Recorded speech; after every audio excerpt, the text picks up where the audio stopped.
at the University of Central Florida.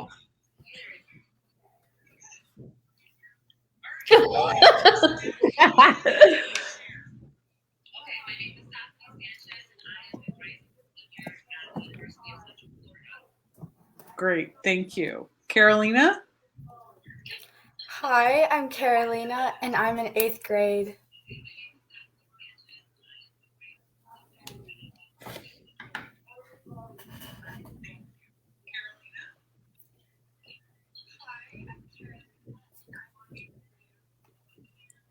Great, thank you. Carlene? Hi, my name is Carlene, and I'm also a senior.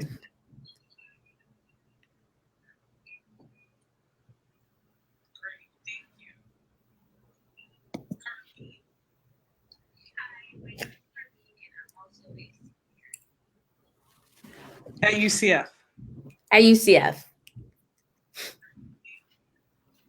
Okay, good. And Aubrey, how about you? I'm Aubrey, and I'm a sophomore.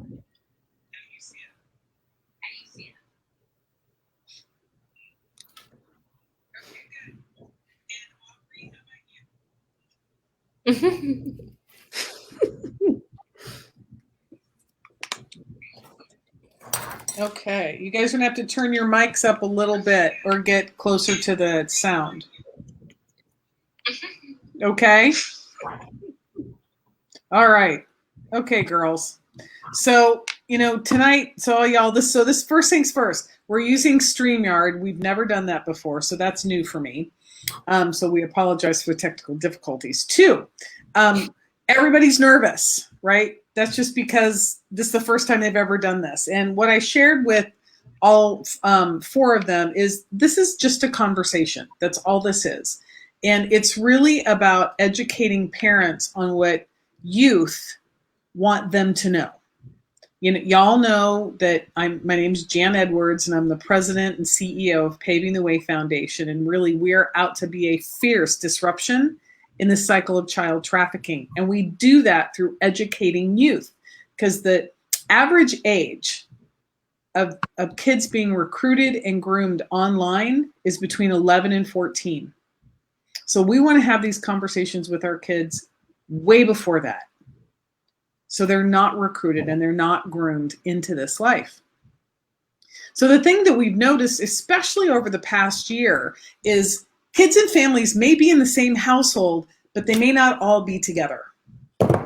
So what does that mean? It means I, as a kid, can be in my bedroom, my parents can be down the hallway, and what might be missing is communication and connection.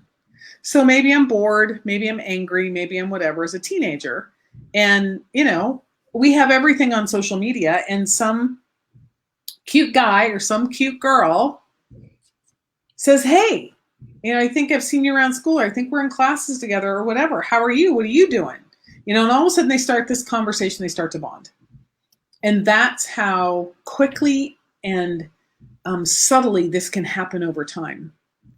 And what we want to accomplish tonight is giving our youth an opportunity to share with their parents, here's how I wish you would talk to me about this topic. Here's a question you could ask me.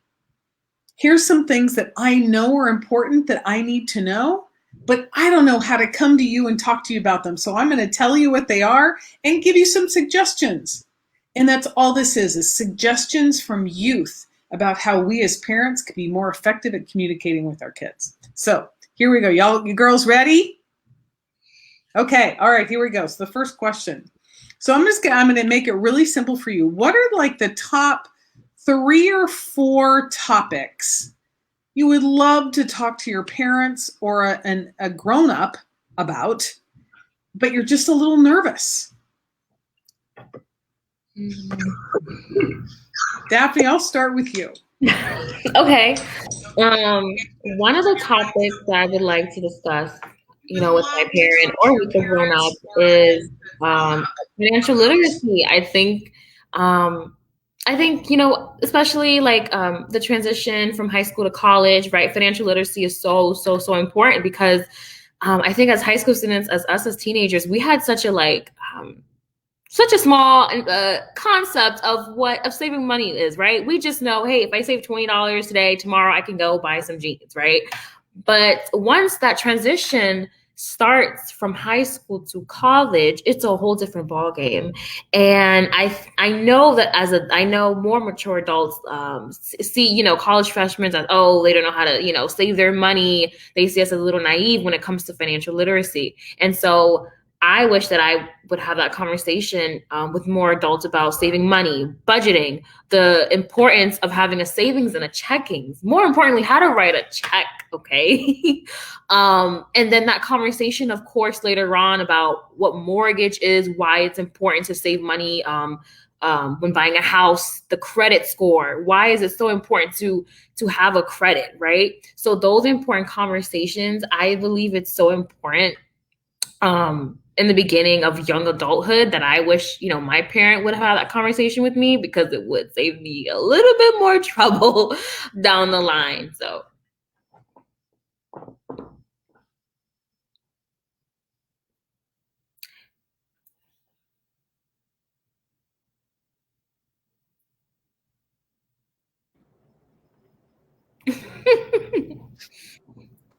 I totally got that. Okay, who else? Who wants to jump in? Aubrey or Carolina? I can go. So I'm not in college, obviously, but I feel like going from the transition from middle school to high school would be kind of like teaching you how to stand up for yourself in social situations, like how to like know when to say no to people that they don't want the best for you, and like you need to learn how to just say no to some things.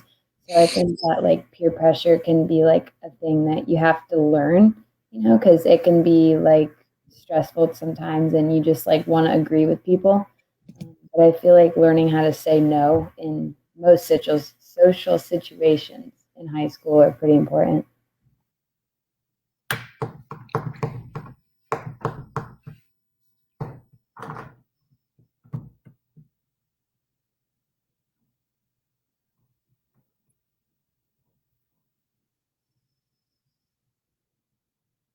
It's really great. Really great. Carolina or Caroline? Carlene, sorry. Carolina or Carlene? I can go next. So she kind of talked about going from like middle school to high school, and that's going to be me next year. So for me, things I do want to talk about with my parents would probably be like how what type of help I'm going to need in high school, and how to like really self grow like myself in high school, and how I should know how like situations I'll be in from their experience, or just any help at all, especially going from like still feeling like little and then just having to grow up like that and go to high school. So conversations like that.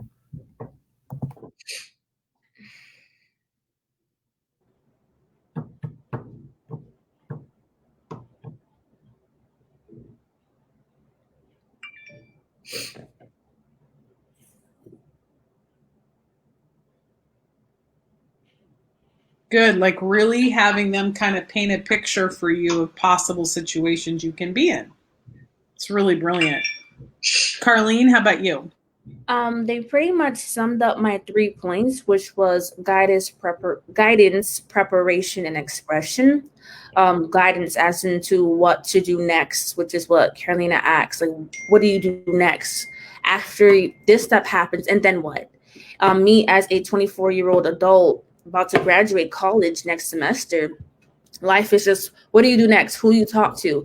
Preparation, like Daphne said, how do I prepare? What steps do I take financially, mentally, physically to make sure I'm okay? Most people my age don't even understand what's the difference between an HMO and a PPO, because most of us are on our parents' insurance. But what happens when you turn a certain age and you can't be on your parents' insurance, and then what?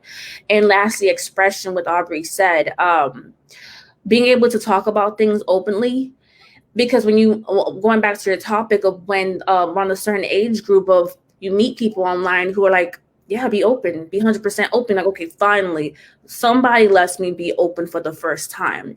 And that's how you end up being lured into that, because mom and dad or the guardian never let you be freely open.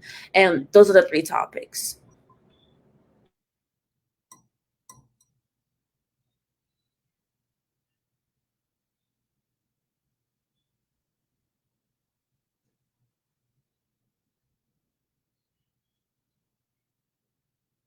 So let's expand on that a little bit more because, my daughter and I were very close. We still are, even though she lives in South Korea, right? But there were moments, she was almost forced into a situation, and she didn't allow me, she didn't tell me what happened until 6 or 7 months later. And she's like, oh, because mom, for sure, I knew you would, you'd just go ballistic and whatever. And so that was her listening of me as I'm definitely a mama bear. And if you're going to mess with my cub, I'm going to take you out. You're right. And so she was kind of trying to protect him and at the same time, make sure I was safe. So, what are some ways that parents can create a safe space for youth? We have a variety of ages here. We have a variety of backgrounds here. We have a variety of cultures, which I just so love. That's why I love all of you. I'm so grateful for you. Is how do, Aubrey, I know you and your mom are super tight, and she watches your social media like a hawk because we've talked about it, and I know sometimes that's frustrating, and other times I'm clear you're grateful for it, right? So having that kind of straight talk with our kids. But if you were going to, fast forward yourself 20 years from now and you're a mom and you were going to give yourself advice about how to create a safe space and an opportunity for your kids to have open dialogue, what would you say? Well, one thing that I like appreciate that my mom does is like creating a safe environment for me, a place that I'm comfortable or that I just like enjoy being. Like, for example, in a way, she like bribes me, but like she'll take me because she knows I love like morning coffee runs. So we'll be getting coffee and I'm comfortable in a place that I like and that I'm happy, or we'll just be walking outside, or I'll like already like be in a good mood, and so it like makes me more comfortable to like talk to her and things like that, if that makes like sense. And so I feel like she also makes it like a conversation and not like an interrogation. She's like, who is this person? It's kind of just like, oh, like I'm just making sure you're okay. Like before stalking me, she'll ask me a question, and it makes me feel like she trusts me more. And then social media, going back to what you said, um, I feel like having like access to that as a parent is important, but if you're like actually concerned about something on your kid's social media, I feel like asking your kid face to face, like just as a question without like going to check for yourself, it kind of gives the trust between you and your kid, rather than just like going straight to their social media without asking them with no context. I feel like having more of a conversation and less of an interrogation makes it easier to talk.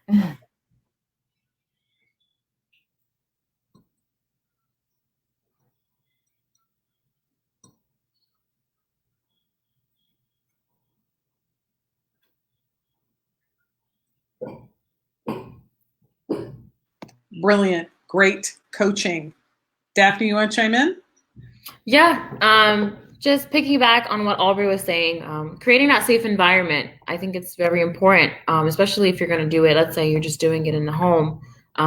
Let's say like you want to have let's say you just want to have a conversation, right? You want to have that conversation. You want to catch your mom or your dad in a very good mood, right? You don't want to poke the bear when the bear is upset. So I think it's also important, when parents want a close relationship with their child to have these type of conversations, is to also keep in mind that like kids are like sponges and they pick up on your energy. So you can't expect them to feel comfortable enough to come to you if you're not feeling that. It's that idea also that a lot of kids just don't open up to parents because they feel like a burden, right? And so it's so important that parents are the prime lead example. They're leading the way, they're leading the example, they're showing their kids, it's okay for you to come to me. It's safe. Sometimes I have my ups and downs, but besides that, it's okay for you to come to me. So I think that's just very important.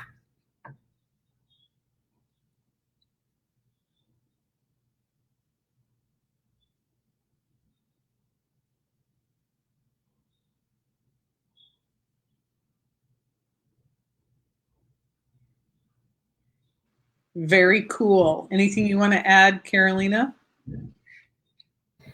Yeah, I agree with both Daphne and Aubrey, and I think parents really making it comfortable, like like them making sure they can understand what you're trying to talk about without them making it seem too like serious, but like at the same time talking to you about something like anything really that you feel like is something that's like bothering you or anything at all that you want to talk about with your parents. I think that them making it really clear that it's not like something that you should be scared about, so that the more you do want to talk about it, the more they know or the more that they show that it's okay to talk about it with them.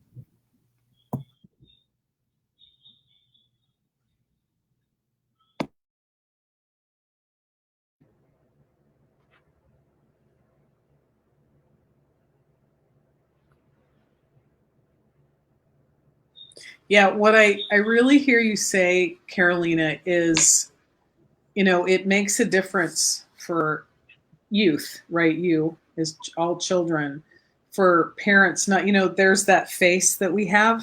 Y'all know what I'm talking about. I really hear you say, Carolina, is, that face, there's that face. And then you guys are like, uh-oh, we're in trouble, or uh-oh, they're mad, or uh-oh, whatever that is. Well, we're probably still processing it, not really aware of what's happening here on our face.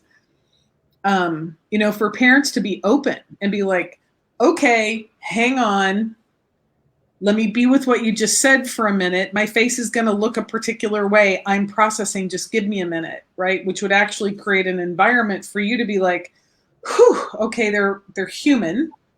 Okay, they have feelings and emotions too. I'm going to give them some space to be with whatever it is I just said. I was driving home one night. My daughter asked me a very poignant question, and I did everything I could not to react, and I'm grasping the steering wheel, going, "How am I going to answer this? How am I going to answer this? How am I going to answer this?" And finally, I just came back with a question. I go, "Well, what do you think that is?" Right? And then she said whatever she said, and then I proceeded to have another conversation.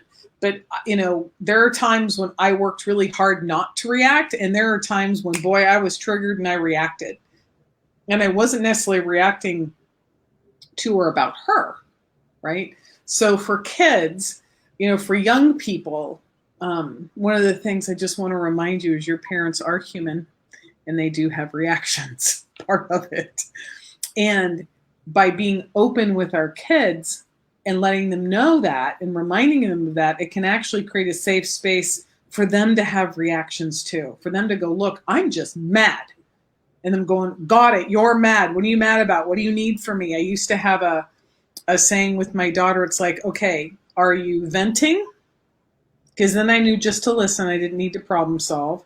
Do you need me to agree with you? Or are we problem solving? So that actually freed my brain up and my way of being just to be with you. So, to be with her whenever she was dealing with something. So that's a really great tool for parents to use too. Okay. Now, there's some challenging conversations as we age throughout our life, right? There's boyfriends, dating, appropriate pictures, all of those things that go along with maturing and growing up. What are ways you would like your parents, or would have liked, for those of you that are older, that you would like parents, or you could coach parents into, okay, I know you're going to want to talk to me about dating. How do you want them to talk to you about that? What are questions they could ask you? Let's start with you, Carlene. Wow. How do I want that? Wow. Well, Well, first, of course, knowing how my mom is, she's gonna ask, okay, what does this person bring to the table? First off, who is this person? Like, what Eon Law once said, someone you bring into your life, if that person ever walks away, what did they take from you? So if this person were to leave you, since you feel like you really need this person, if they were to walk away, what would they take away from you that you feel like you couldn't give yourself? So it would be, who is this person in your life besides, oh, you like him? Who is this person? So like breaking it down of, okay, what does this person bring to the table? Because if you're my child and I know who you are, what you bring to the table, I wouldn't want someone to pull you down. Who is this person in your life? What does that person bring to you that you feel like this is the person you want to spend your time with, because you can't get time back? And secondly, always to trust, for her to trust me, that she raised me right, trust in her coaching and her parenting, that I will make the best decision for myself in a way like that.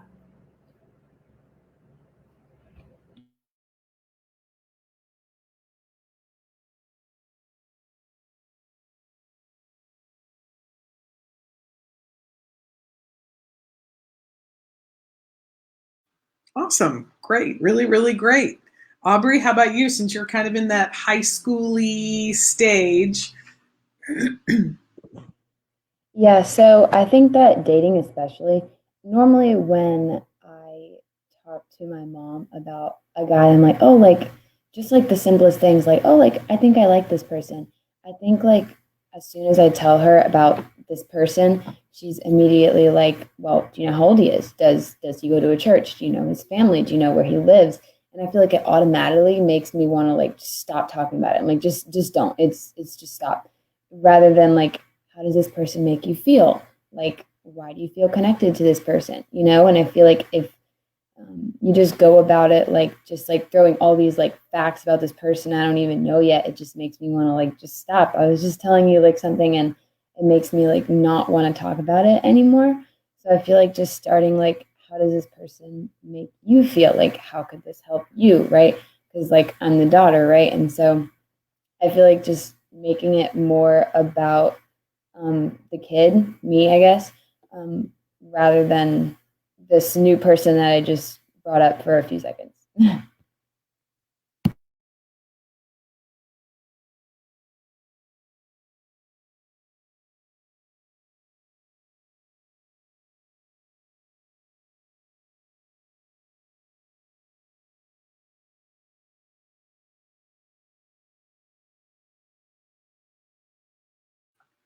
Very clear.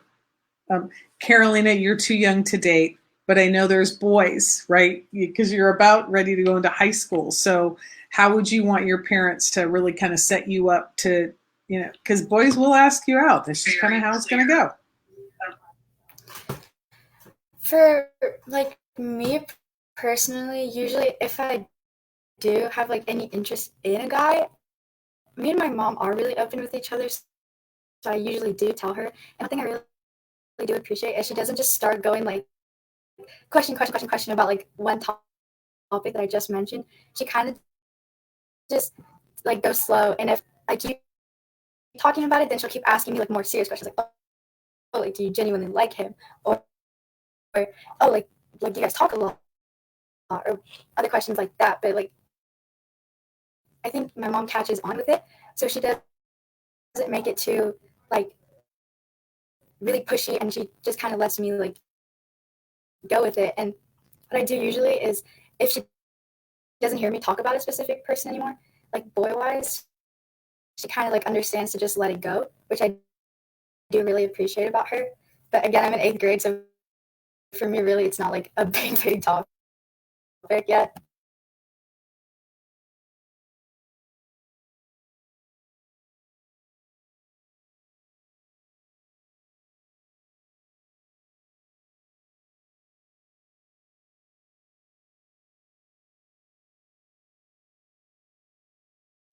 Good. Thank you so much, Carolina. So, what are some topics you wish your parents, or how would you want them to handle, the conversations about grades, and then the conversations about feelings. Thank you so much.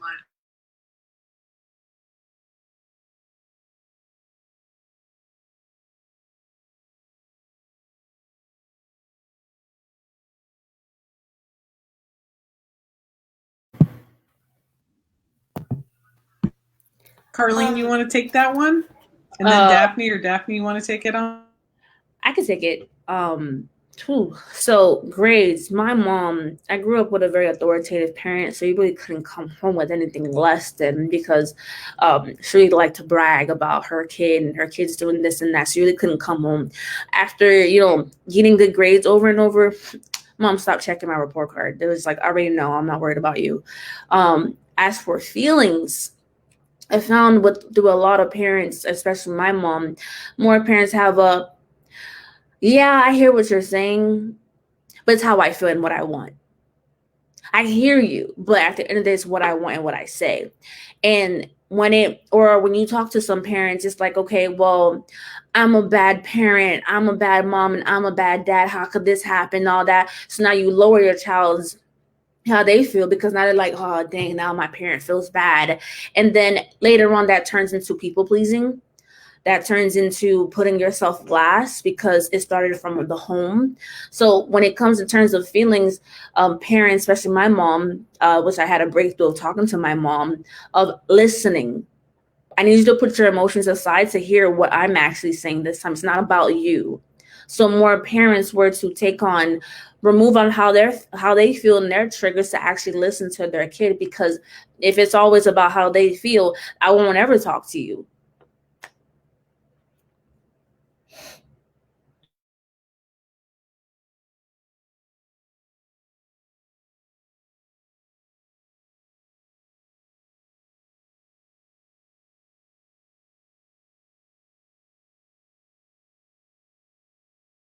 Very true. Most parents are just tall children. Daphne, how about you? Fortunately for me, I had really, really good grades, middle school, elementary and high school. My mom would normally just congratulate me, for my good grades. If there were grades that I was not satisfied with or I didn't like, she wasn't that involved in terms of like, what could you have done better? She was just like, oh, I'm so sorry, and just moved on.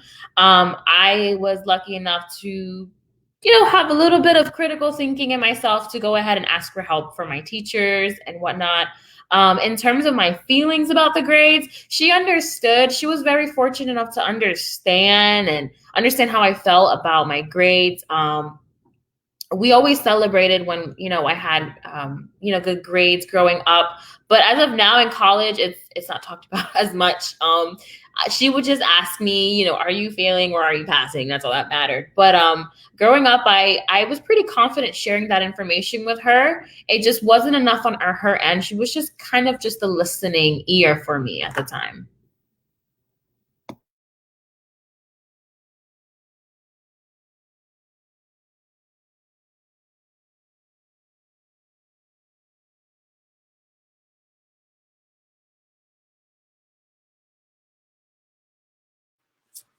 Cool. Well, and look, this past year has been a challenge.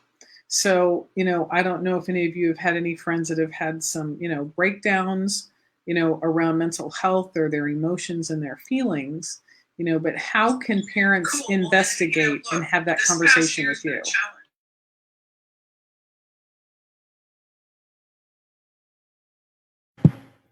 I can go. So I think that just being as a parent, if you notice that your child is struggling with something like who wants to take that on?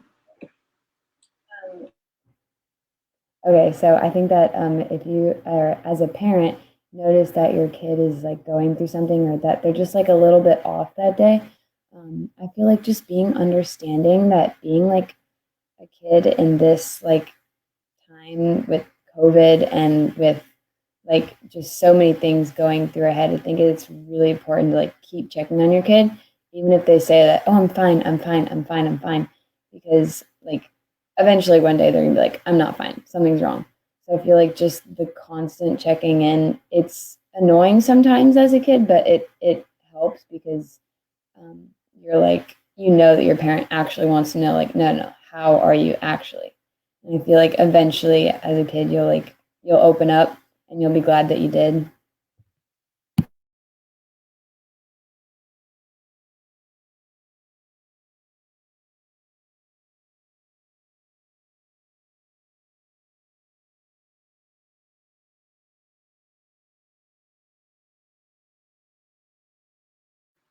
Cool. Who else? I can talk about it too. So for me personally, especially this year, I think the whole breakdowns and all of that kind of stuff really happens more this Anybody? year. Um, so yeah, this year I think breakdowns and the whole like overthinking everything and having a lot of anxiety is like something that happened really a lot this year. And I think parents just like understanding that it is really stressful to try to get used to different types of things really fast, especially without being like comfortable with it right away, especially mental health wise. A lot of like, including me and my friends this year, it's been really hard. I don't know, we're just going straight to online school and then having to go back to school, and then now we're having all the FSAs and stuff. So I think mental health is really big right now, and I think for parents usually that might be like a weird conversation, but really just sitting down and being like, are you okay? Like, what can I do to help you feel better about this type of thing is really important.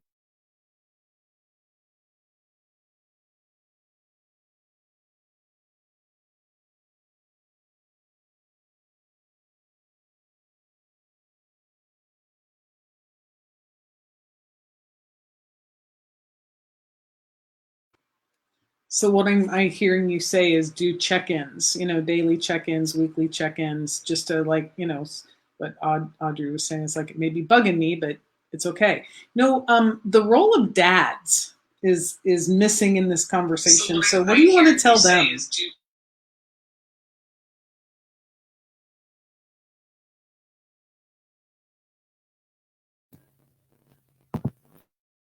I can talk about this a little bit. So I have more of a like conversational, like I talk to my Who wants mom to take about that on? Don't be shy. I can talk about. I think I talk to my mom a lot more in general about the things going on in my life because I think I feel more drawn to talking to my mom. But I think talking to my dad is probably something I should grow myself to do. Especially that my dad has never been like my dad and like my friends' dads aren't usually like scary people to talk to. Like I should be able to talk to him really easily. I think it's just something that I personally feel like my mom will understand me more because she's probably been through what I'm going through.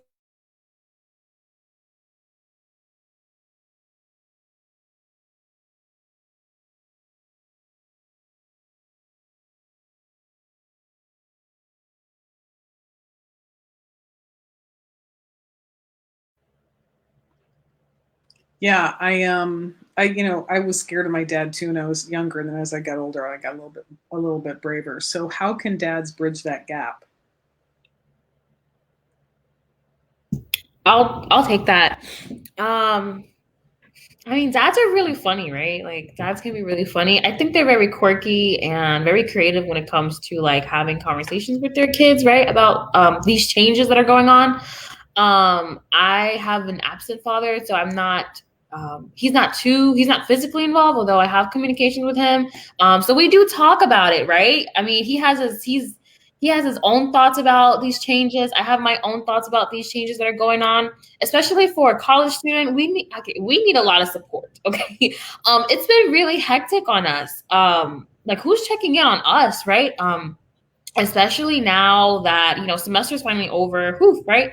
But I think I think the most important thing dads can do is just lend an ear, or just make us laugh. Okay, like depending what kind of parent you have. I mean, my dad is hilarious, so When I'm telling him how stressed I am, he'll just crack a joke or something of that nature for me, and I'm like, after we talk, I'm feeling a lot more better. So I don't know. I think dads should probably just get a little creative, depending on what kind of personality he has or what kind of close relationship he has with their kid. Just be a little bit more creative. Yeah, I think that's what I have in mind for that question. I think another thing could be like, I feel like I, as a teen girl, would relate to my like girl mom because it's just like I feel like they have more in common with me because they're a girl. Good. Well, I know we have a couple of dads listening. So anything else you can think of? I feel like relating to your child is also really important because I could be like struggling in a certain class and be like, oh, I was actually struggling with that too. Here's something that helped me. I feel like relating things to your kid because I know it can be hard sometimes from like a dad to a daughter. Just because like the reason like I'm doing this call is because my mom, because I feel like we have more in common. But I feel like relating yourself to your daughter or son could be really important so they feel more connected with you. I would go after her in terms of well, my older brother was like that male role model figure for me.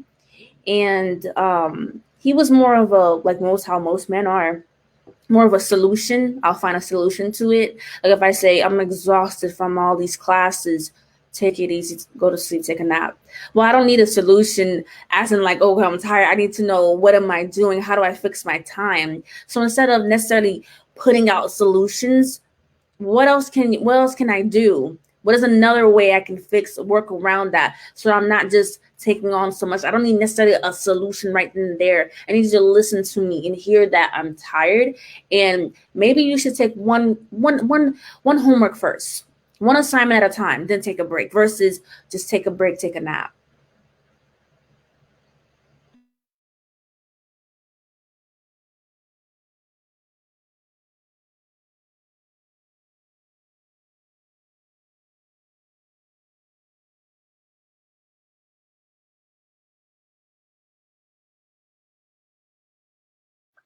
Yeah, dads are problem solvers. That is for sure. Okay, and speaking of problems and solvers and siblings, what do you think an important role of an older sibling is to play, or as a younger sibling? I can take that question. I am starting to ask that question myself, right? So that I'm not taking on too much, then that's not mine. I think the responsibility of an older sibling is to be an example. Not necessarily like expect your younger siblings to follow in your footsteps, but to know what to look forward to, or to know, what perhaps being older looks like, right? Just a little insight, because everybody's experience is so different, right? But I know I have a younger sister, and she'll ask me a lot of questions about, let's say, like high school, getting prepared for her junior, senior year. She's a sophomore right now.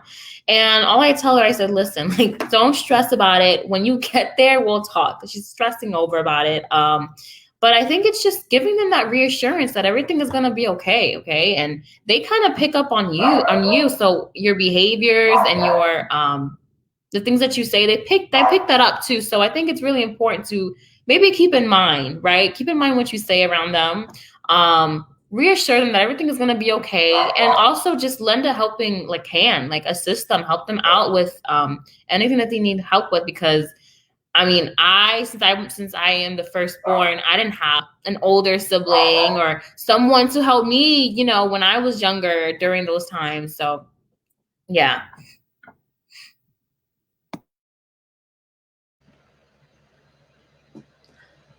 I can talk from a point of being the youngest sibling. I'm a youngest sibling of four. Although I appreciate my older siblings, however, I feel like the older the oldest is, they kind of mirror the parent. So it's like when I talk about my older brother, I had to have the talk with him like, you're my older brother, you're not my dad. I appreciate it, but you're not my dad. You're my older brother. It gets hard to talk to them because the time has changed. Like my older brother, we're 8 years apart. My sisters were 6 years apart. So I'm like in the whole completely different time zone than they are. And so a lot of things they dealt with, it's like, why are you going through that? It's not that hard. Well, we're in the millennial technology where social media runs everything and everyone's trying to compete and compare with each other. But they're from a time where we just do things. So it's just like no, you're not hearing me. No, it's not that hard. But it's like, it is that hard. We don't think the same. So I think that's where that kind of disconnect lies between the older and the younger sibling. The middle child, I'm not sure, but that's where the disconnect lies.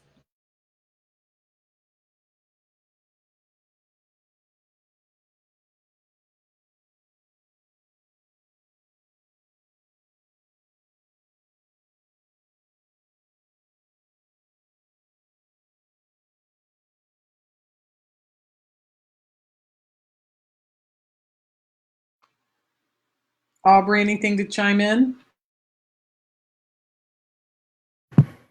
Well, I'm the oldest. I have a younger brother, so I feel like sometimes it's hard for me to. He's in eighth grade, and so he's going into high school next year, and I would say that I'm a very protective older sister of him, and so I feel like sometimes it's hard for me to put myself into his shoes. Like, um, if I had like a sister, I would have been like, okay, these are the boys not to go to. Girls can be like, I have specific things that I've learned, but I feel like I have to like change my perspective going into like my little brother's point of view because he's so different than I am. And so I feel like being an older sibling, being very understanding and not just like, what would I do? Like, what would my little brother do? Right. And so I feel like being very understanding and being very just like ready for any sort of answer because he's going through puberty and he's changing a lot. And so I feel like just kind of like being ready and being accepting of everything is really important.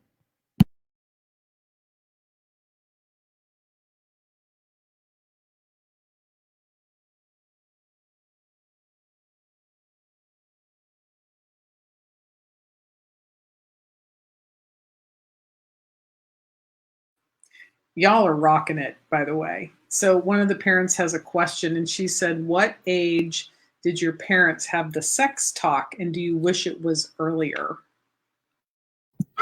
I can take that. It's really interesting. You can tell a lot about your parents by the way they respond to your questions and advices, right?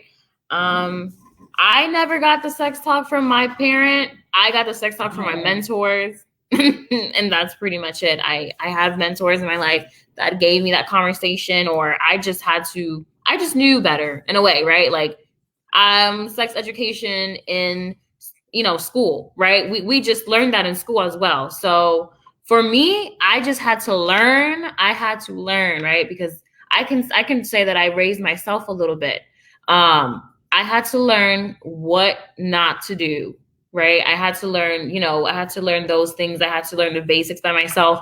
And I wish I would have gotten that conversation, right? But there were just, unfortunately, for some kids, and this happens more often than a lot of you think, but a lot of kids, teenagers, they learn by themselves because some parents are embarrassed to have that conversation, or they don't think those kids, their kid will ever get to that, that age or that mentality, right?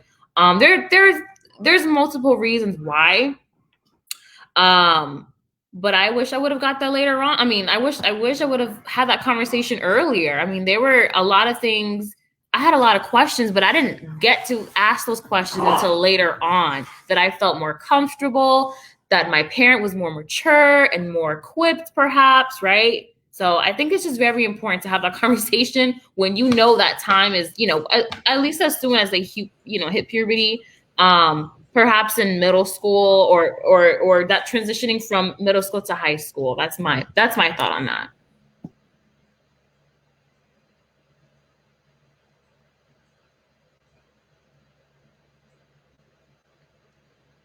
I agree. High school was the peak season where everyone was with each other. My mom never had to talk with me either. I'm unfortunate enough, I'm a very observant person. My mom was very strict, so there was no sneaking out the house. We lived on the 3rd floor. There was no jumping over the balcony to go out and sneak out. My mom knew most people in the neighborhood, so it wasn't like, oh, I'm gonna hide out. No one's gonna know who I am. So I was fortunate enough to see how sex destroyed people. Like when I seen these girls they were happy next, and the next day the guy's like, oh, I'm done, and then they were all emotional. I'm like, I don't want that. It's actually what I don't want. So I'm just gonna exit stage left type stuff.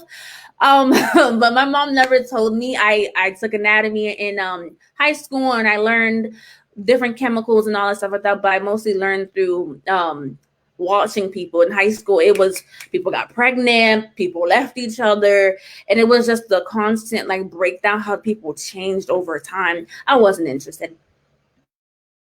Oh, and just to piggyback on Carlene, I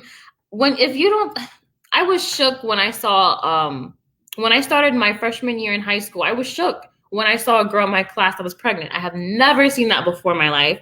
No one has not prepared me for that. So I was very concerned. I remember I was just like, why is there a young girl my age, 14, 15, is sitting in my classroom pregnant? She should be home. So there are just a lot of things that, I wish my parent would have shared with me. But again, like there's just multiple factors, and especially I know me and Carlene can relate. We come from Caribbean backgrounds.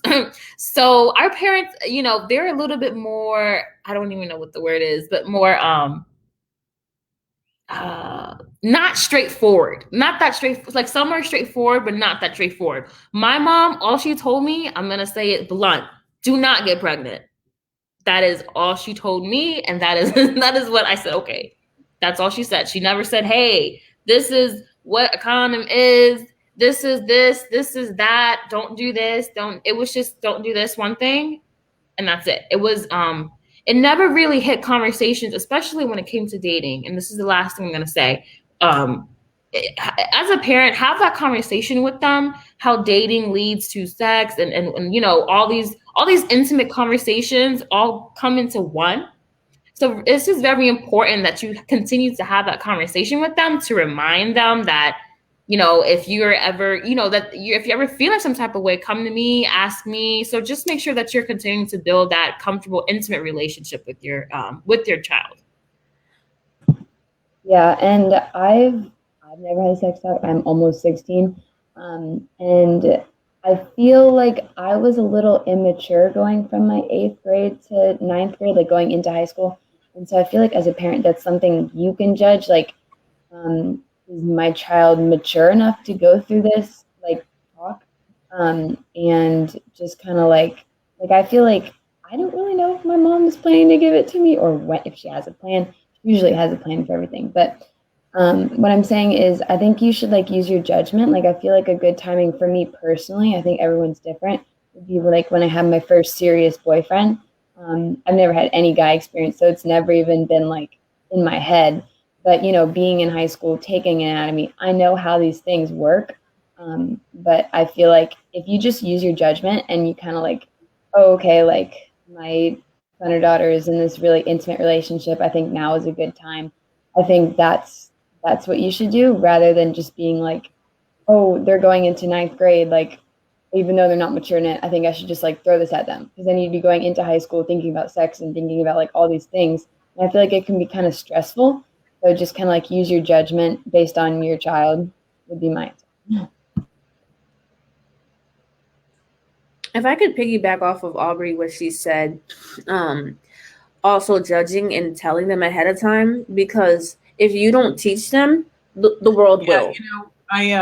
The conversation I had with my daughter, I was that house where everybody came over, and with all of her friends, I was like, look, guys are great. And in high school, they're just walking hormones with arms and legs, and they may proclaim love, highly unlikely.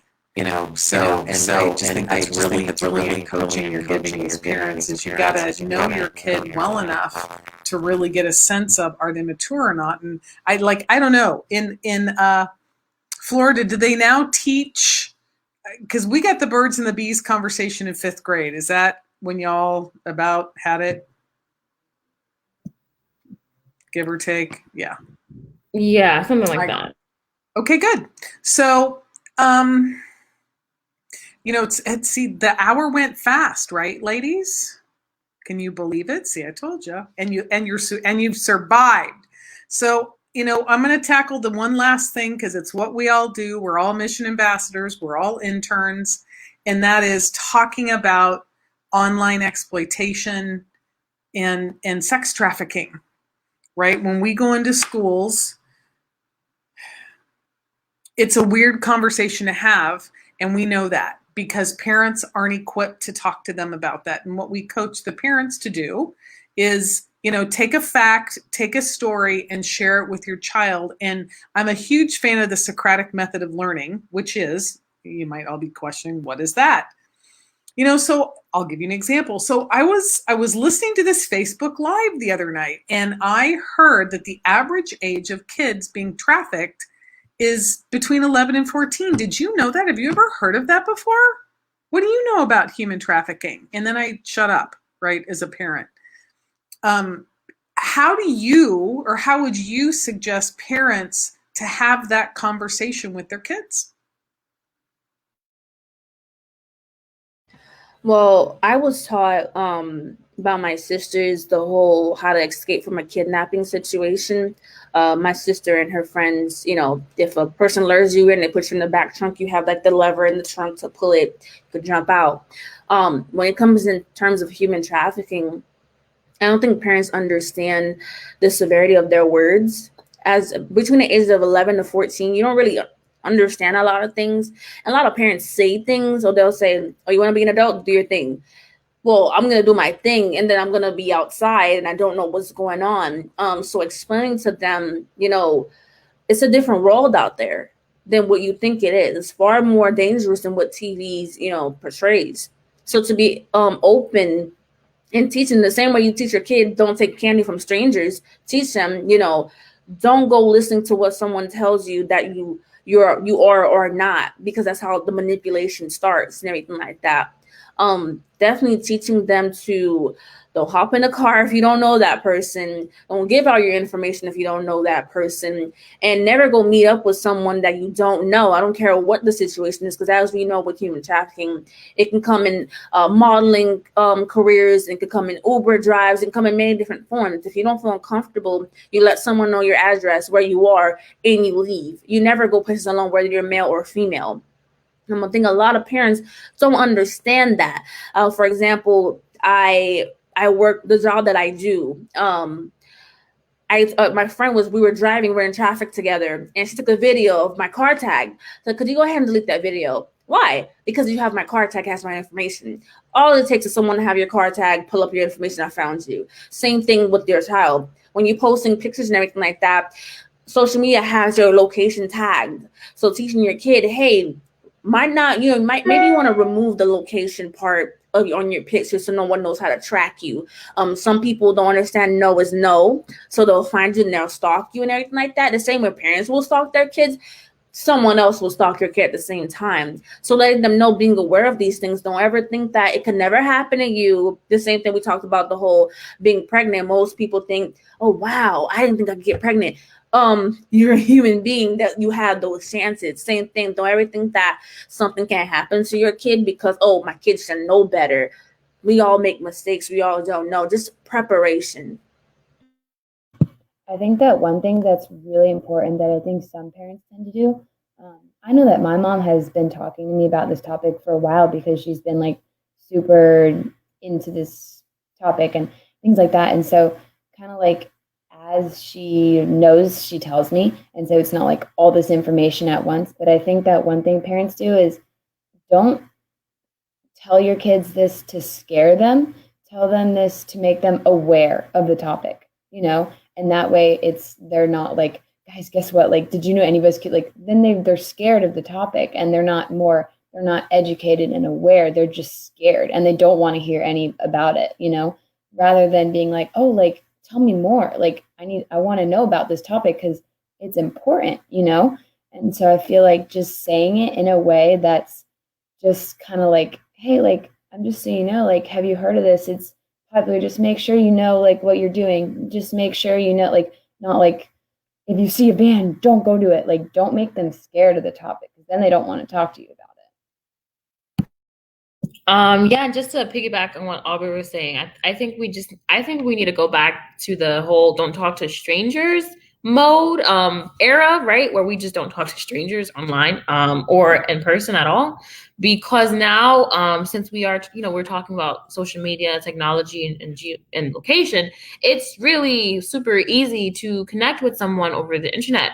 Um, I don't know if many of you know the term catfish, but there are a lot of catfishes out there, people who pretend to be people for their own gain or for whatever the reason. And so it's super important also to teach your child how to use discernment, or their gut, their intuitive gut, to, perhaps decide whether or not it's a good idea to continue a conversation with someone. So, the cool thing I like about social media is you can block somebody. I love the block button because I can block you and don't have to deal with you again. If you create another account, I can block you again, right? So just to piggyback on the conversation, also, reeling in solutions, right? One of the someone messages you, whether it's your phone number, right? Block them or ignore them or delete them, right? So I'm just wanted to give some solutions as well.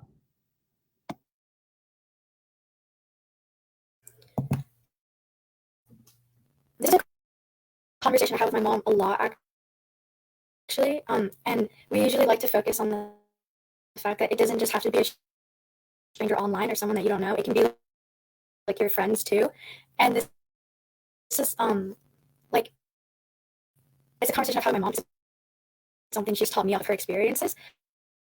That like, even if someone is your friend, just like don't fully trust them. Especially, I'm using like her example. For her, it was like one of her guy friends, but it can be anyone. It can be one of your best friend or anyone like that.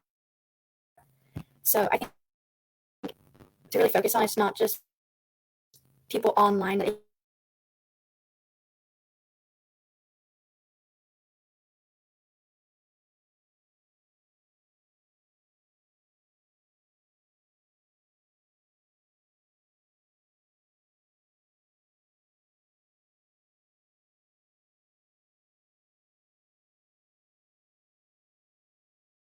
It's very much like drugs. Most people get drugs from their friends.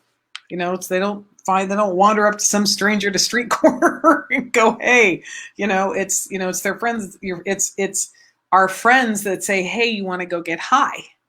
Right? And then back to Aubrey's point from earlier about peer pressure. It's like, no, I really don't want to get high. I'm an athlete. I don't want to do that. And I think that's a really, really powerful conversation for parents to have, is teaching our kids that no is a full sentence. It's full and complete sentence. And I also think the other thing, it's a really important thing for parents to know that this thing called the prefrontal cortex isn't fully developed until you're about 25, between the ages of 25 and 28. So this whole "you should know better" thing really is not an effective way to communicate, because youth really don't know better, especially in the realm of sexting and sextortion. Now, in the state of Florida, it's illegal to take an inappropriate picture of yourself on your phone and send it to someone, because now you've just created child pornography, you've just distributed child pornography, and now child pornography is hosted on somebody else's phone. So one of the things we coach parents to have a conversation about, and you can bring up the sextortion law, and I'll actually go out and put that in there, is you can, again, it's to Aubrey's point is, did you know? I just heard. I hadn't heard of this. And when we go into classrooms and we say, now I know none of you have done any of this, and then we talk to them about the sextortion law, people get really squirmy in their seats. And the challenge as a parent is, if I see an inappropriate picture on my phone, my first reaction is, I'm going to be mad. I'm going to be mad if I see that on my kid's phone. And then I'm going to go right to "they should know better," and then I'm going to go yell. And then I think everybody's heard enough tonight. It's like the moment who we are as parents alters, our kids back away and they don't want to talk to us. Right, ladies? So as parents, it's on us to be educated and to learn, and then to have these challenging, uncomfortable conversations in a loving and open way. So, ladies, this is going to be our last question. We'll do round robin. You just go, so I don't interrupt anything. What are 3 things, or 1 thing, you get to choose, that you really want parents to know about, especially right now? Because look, mental health is an issue. We're alone. We're, challenged. It's the end of the year, so there's finals. Summer's coming up. What are, 1 or 2 or 3 pieces of advice you could give parents right now about any of those topics, or something we didn't cover that you really want them to know? And y'all take it away. I'll go first. Know your kids, right? Know them. There are parents who, and I understand, there are parents who work 2 or more jobs, or there are parents who work a job, come home, go straight to their bed, or come home, cook, don't talk to their kids. You can't, and that's the thing. You can't expect your kid to talk to you. If that's your kid, you have to go talk to them. You have to ask them how was school, right? You have to ask them. You have to be involved. Try to be more involved in their life, especially now. You should know what your kid is watching on YouTube. Okay, you should know their favorite YouTubers, at least one.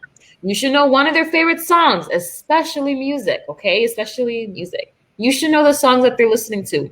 You should know the TV that they're watching, right? You should know their teachers. You should know maybe one of their friends. You should know these things about your kid, because if something happens, right? Let's say, God forbid something happens. It's not I didn't know this. I didn't know that. Try to be a little bit just more involved, right? Just a little bit more involved in your child's daily habits, in their daily activities, because that can just go a very long way. And that also shows your kid, oh, my parent knows enough about me for me to share more to them, right? You can't just expect them to just come home one day and tell you, oh, something happened to me in school. If there is just no trust built, or if they don't know that you know these things. That is my tip. That's what I would say, I know this might be a heavy thing, but to not judge your kid. I know a lot of parents judge their kids. For example, if your daughter, she God forbid, got raped, and now she's sleeping with different people. Some parents are like, "Oh, you like to sleep with different people? That's judgment, all because that happens to her, and now she doesn't know how to tell you." Or if your son got sexually touched, he doesn't know what's going on with him, and you're like, why are you acting that way? For all of a sudden, you used to be this, used to be that. A lot of parents judge their kids, and because of the judgment, don't open up, and then it causes the argument where it's like, well, you're no better yourself, and it's like, who are you to tell me? I'm the adult here. But a lot of parents judge their kids. Picking back to what Daphne said, you should know your kid, not judge their kid, because you understand, when a lot of adults, I feel like, forget when they become parents. Remember when your parent did it to you, you didn't like it, so now you feel like, okay, you have the power and you have to say so. But remember when they did it to you, not to control them either, because you should know what they're doing, but don't go controlling. I don't want you to listen to this and that. Well, now I can't talk to you. You're judging me for how I want to live. And understand, a lot of parents, the biggest one here, when you have a kid, your kid's going to be different. They're their own human being. And don't live your life through your kid, because it goes back to the whole, why are you judging me for how I want to live? Now I can't be myself around you, which again causes the whole, you don't know who I am. Oh, I know who you are. You don't know me. You didn't get a chance to know me because you were too busy judging me. That's all. I think that, those 2 are really good, really good job. I totally agree with those. I think that a few things for me would be, know how to start a conversation, right? Not interrogating, just a conversation. It makes your kid want to be more open and want to actually talk to you, and not just get scared and be like, I don't want to talk about this anymore. I feel like another thing would be to just kind of try to remember that maybe your childhood was completely different, but just try to remember that times have changed. There's social media. There's peer pressure, worse than it was maybe when you were a child. There's times have changed. So try to kind of flip your mind to what it's like being a kid now than versus what it was like when you were a kid, right? And I think the last thing would also be just to ask your kid, like, hey, what can I do as a parent to be better? Like, no judgment. Like, I just want you to be honest with me. How can I be a better parent? And I know that obviously, like, I love my mom and I think she's amazing. But there's some things that, like, I would tell her, like, I don't really like the way how you address this topic. Maybe you could do it differently next time, right? Like, for example, I know that I'm a very active person and I have practiced 12 to 15 hours a week. And so I feel like school has kind of been like a struggle for me only because, like, since I don't like it, I tend to spend less time on it. Like, I would just rather be at the gym, you know? And so I feel like because my mom or my dad didn't do that, they're like, you should always have A grades. And I was like, I know, but things are different now. You know, I'm a different kid than you. And so I feel like just addressing things differently and just switching into like what your kid would do rather than what you would do is really important too.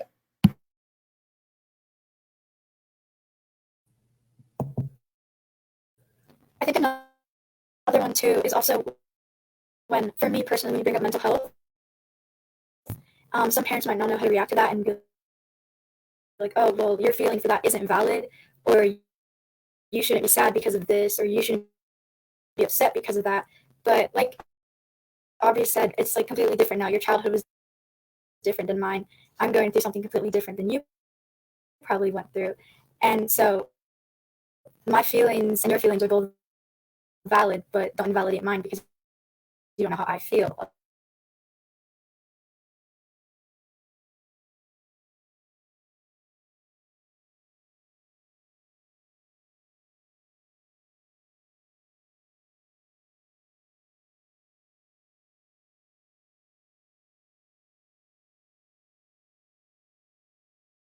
Really great. Thank you, ladies. This has been an extraordinary conversation, and the difference that you're making and will continue to make for parents that will watch this when we're done has been really extraordinary. I appreciate each and every one of you stepping up and being brave and courageous to share. This is really important information. This is, this period of time has never happened before. And our youth are struggling and they don't know quite how to say, I'm struggling to their parents because their parents are dealing with stuff too, right? And so you have the whole, do I tell them, do I not tell them? How do I navigate this together? And one of my favorite suggestions is, at least 2 or 3 nights a week, phones down, electronics away, and everybody have dinner together. And pick a topic and have an engaging conversation about a topic. And I think that's really where everybody can learn how to hear someone else's point of view, even though we might not agree with it or agree with it. I don't need to understand why someone feels a particular way to just be with them, right? I don't need to understand it. I can just accept them as a human being and accept that they have their point of view. Very much to a couple of your, observations. It's like, I've got my point of view, you have yours, and, come over here on my side. And one of the tools I use is, I'll ask people, what do you see? I see red and yellow and blue and a unicorn and a star. I'm like, no, I see black. I don't see any of that. I see black. And if you don't see what I see, I'm going to fill in the blank, right? Until I actually come over here and go, oh, now I see what you're seeing. Now I understand. I still might not fully agree, but at least now I can get it. And that tool right there, parents, teenagers in particular, when we're dealing with very challenging topics, it's a really great tool.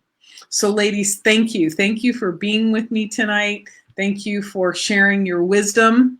And yes, it is wisdom. Age, over here, age is a heck of a price to pay for wisdom, but the wisdom that you're bringing will make a huge difference out in the world. And for all of our Facebook friends, thank you for joining us tonight.